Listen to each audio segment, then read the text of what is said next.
Në Pogradec jeton nën Ryfete, 78 vjeçe, e cila për më shumë se një dekadë ka luftuar me kancerin e gjirit. Kam bërë 14, jo vetëm nga tumoret, dhe nga mitra, nga pandesiti, dhe nga gjandra, që ishte tuberkulare.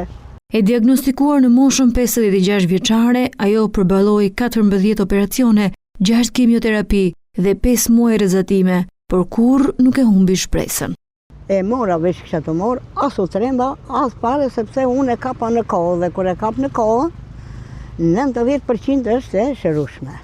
Bëra kimioterapi, 6 copë, mbasi mbarova kimiot, bëra rreze.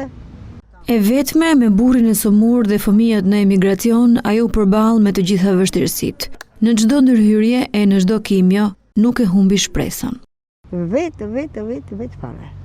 Dilja nga salla operacionit, më shpinin në reanimacion, më mbanin 2 ditë në reanimacion. Ata pjesë kam kaluar vështirë, pas atyrat, jo se ishe në kështeti. E të gjithë në theshin, si je ka që fort dhe si s'ke frikë. Jeta është e dhimbshme, është e shtrenjtë. Për jetën punojmë, për jetën kujdesemi. Nën Ryfete rrëfen edhe anën tjetër të sistemit shëndetësor, ato ku shumë pacientë ndeshen me korrupsion, mungesë humanizmi në onkologjikun e QSOT-s. Mirë silleshin sepse unë nuk të theshin që bën kaqja, unë të thesh askam. Isha pronta. Pra nuk ka munguar dhe pjesa pagesës? Nuk mungoj financa, ishte në rregull. Sa vinin atje, që s'kishin lek tipnin, të nesër vinin me një vesh në nga të tjera disnin. Një grua e fortë e cilëson veten me zemër çeliku, Ryfete Palla ka një mesazh për gratë e vajzat.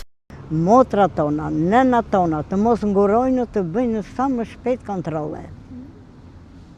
Nuk është për frikë.